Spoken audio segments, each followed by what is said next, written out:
Si Alejandro Kim Ilagan Atienza, ipinanganak noong January 24, 1967, nakilala rin bilang Kuya Kim, ay isang Pilipinong television presenter at dating politiko. Bago siya naging resident weather anchor ng TV Patrol, nagsilbi si Atienza bilang konsehal ng ika-5 distrito ng Maynila sa loob ng 3 termino. Kilala siya sa kanyang mga trivia segment sa TV at radyo, lalo na sa sarili niyang programa na Matanglawin. Kasalukuyan siyang nagtatrabaho sa GMA Network bilang segment presenter ng 24 Oras at 24 Oras Weekend, at bilang host ng daytime variety game show na TikTok at infotainment program na Dami Mong Alam, Kuya Kim. Noong 1984, pumasok si Atienza sa University of Santo Tomas kung saan kumuha siya ng kursong edukasyon bilang freshman. Pagkalipas ng 1 taon, lumipat siya sa University of the Philippines, Diliman kung saan niya natamo ang kanyang bachelor's degree sa Film at Audiovisual Communication. Nabunyag na inabot siya ng 7 taon bago makatapos ng kolehiyo dahil hindi niya gusto ang paaralan. Gayunpaman, nilinaw niya na mahal niya ang pagkatuto kaya pinili niyang tapusin ang kanyang pag-aaral. 12 taon siyang nasa politika. Mula 1995 hanggang 2004, nagsilbi siyang konsehal ng ika-5 distrito ng Maynila sa loob ng 3 termino. Isa sa kanyang kilalang resolusyon na inihain sa konseho ng lungsod ay ang resolusyon noong 1998 na nagdeklara sa Amerikanang aktres na si Claire Danes bilang persona non grata at nagbawal sa kanyang mga pelikula matapos nitong batikusin ang kalinisan ng Maynila. Noong 2004, tumakbo siya bilang kinatawan ng ika-5 distrito ng Maynila ngunit natalo kay Joey Hizon. Ang kanyang ama na noon ay alkalde ng Maynila na si Lito Atienza ay hinimok siyang tumakbo bilang mayor noong 2007, ngunit tumanggi siya at tuluyang nagretiro sa politika, na tinawag niyang nakakatakot ang larangang iyon. Si Atienza ay kasal kay Felicia Hung at mayroon silang 3 anak, si Jose III, Eliana, at Eman. Si Felicia ay presidente at founding member ng Chinese International School Manila. Si Kim Atienza ay isang masugid na marathoner, triathlete, at siklista. Ang politiko na si Lito Atienza ang kanyang ama, habang sina Ali Atienza, Miley Atienza, at Chi Atienza naman ang kanyang mga kapatid. Nag-aral si Eliana Atienza sa University of Pennsylvania. Nasuspinde siya noong June 2024 dahil sa pakikilahok sa pro-Palestine campus encampment ng paaralan. Ang isa pa niyang anak na si Eman, isang 19-year-old na TikTok influencer at talent ng Sparkle GMA Artist Center, ay namatay dahil sa pagpapakamatay noong October 2025. Noong 2023, ibinahagi ni Atienza na nagsusumikap siyang maunawaan ang bipolar disorder diagnosis ni Eman at mabigyan siya ng propesyonal na tulong. Inamin niya na bilang miyembro ng Gen X, noong una ay hindi niya lubos na naunawaan ang mental health, ngunit alam niyang ito ay usaping buhay at kamatayan para sa kanyang anak dahil ang kanyang 18 anyos na pamangkin na si Andrea Atienza Beltran ay nagpakamatay noong 2015. Na-stroke si Atienza noong 2010. Noong 2013, na-diagnose siya ng Guillain-Barré syndrome, isang bihirang sakit na umaatake sa nervous system. Ganap siyang gumaling at mula noon ay nakatapos na ng ilang marathon pati na Ironman 70.3 at full Ironman triathlon. Patuloy pa rin siyang nakikipagkompetensya at nangunguna sa kanyang age group hanggang ngayon. Sa loob ng bahay ni Kuya Kim Atienza na puno ng sining, Eclectic Celebrity House Tour Philippines.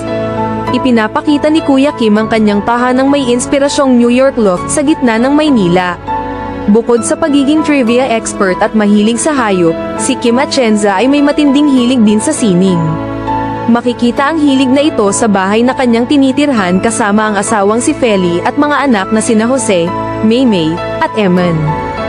Ang sahig, dingding, at maging kisame ng bahay ay puno ng mga painting at sculpture mula sa mahuhusay na Pilipinong artista. Bukod pa rito, puno rin ang espasyo ng designer furniture na maituturing ding mga obra. Noong 2002, lumipat si Kuya Kim at ang kanyang pamilya sa bahay ng yumaong fashion designer na si Joe Salazar. Bagamat pinanatili niya ang karamihan ng bahay, may ilang dingding siyang tinanggal upang makalikha ng maluwag na living at dining area na may pakiramdam ng New York loft sa gitna ng Maynila. Isang walang pamagat na painting ni Francesca Enriquez ang nakalagay sa kisame. Ang living area ay may marshmallow sofa na dinisenyo ni na Irving Harper at George Nelson, at isang Eames lounge chair at ottoman. Ipinagmamalaki ang obra ni Alfredo Esquilo na pagkaupos, inspirasyon, pagsusuka sa isang dingding ng living area. Tulad ng ibang bahagi ng bahay, ipinapakita rin sa dining area ang malawak na koleksyon ng sining ni Kim. Kabilang sa mga painting dito ang 3 ni Louis Cordero, Monsters in Orchestra ni Alfred Esquilo, at Killing Culture ni Wire Tuazon. 2 Frank Gehry cloud lamps at iba't ibang disenyo ng upuan ang kumukumpleto sa kakaibang espasyo. Dahil puno ng stainless steel finishes ang kusina, ipinaris ni Kuya Kim ang breakfast table sa hardwood chairs na gawa ng sculptor na si Jerry Arauz. Nagdadagdag ang mga upuang ito ng init sa malamig na espasyo. Nagbibigay ng interes sa study area ang laklak ni Elmer Borlongan. May 2 tulip chairs ni Eero Saarinen na nakalagay sa tabi ng malalaking bintana. Mas marami pang artworks ng mga Pilipinong artista ang makikita sa den. Ang espasyo ay may 2 brown chairs, isang brown sofa, at isa pang designer piece, ang Noguchi table ni sculptor Isamu Noguchi. Ang hardin ay tirahan ng ilang ahas at palaka, isang hornbill, 2 mako, 6 na buwaya, 20 pagong, at umabot sa 42 aso. Ang dating may-ari na si Joe Salazar ay may isang kondisyon sa pagbenta ng ari-arian, kailangang panatilihin ng bibili ang hardin. Tinupad ni Kim ang hiling ng dating may-ari at pinanatili ang magandang hardin na tila guho ng sinaunang sibilisasyon. Pinagdaraanan ng veteranong TV host na si Kuya Kim Atienza ang matinding lungkot sa pagkawala ng kanyang 19 anyos na anak na si Eman Atienza noong October 2025. Sa kabila nito, patuloy niyang pinararangalan ang alaala ng kanyang anak sa pamamagitan ng pagbabahagi ng mga throwback at pagpapalaganap ng kabutihan, habang ginagampanan ang kanyang trabaho sa GMA Network. Matapos ang pagpanaw ni Eman, binigyang diin ni Kuya Kim ang kahalagahan ng mental health awareness at ibinahaging tahimik na lumaban ang kanyang anak sa kanyang mga pinagdadaanan. Ipinahayag niya ang kanyang pangako na hindi masasayang ang pagkamatay ng kanyang anak. Madalas siyang magbahagi ng mga lumang larawan at video ni Eman sa social media bilang pag-alala sa kanyang buhay bilang isang masiglang influencer at content creator.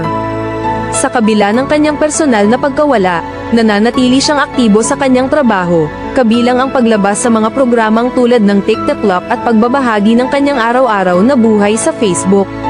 Ibinigay ni Kuya Kim ang kredito sa kanyang pananampalataya sa Diyos at suporta ng kanyang pamilya sa pagtulong sa kanya na malampasan ang trahedya. Maraming salamat sa panonood. Kung nagustuhan ninyo ang video, huwag kalimutang i-like, i-share, at mag-subscribe para suportahan ang channel. Malaki ang halaga ng inyong suporta. Pindutin ang notification bell para hindi kayo mahuli sa bagong content. Ingat palagi!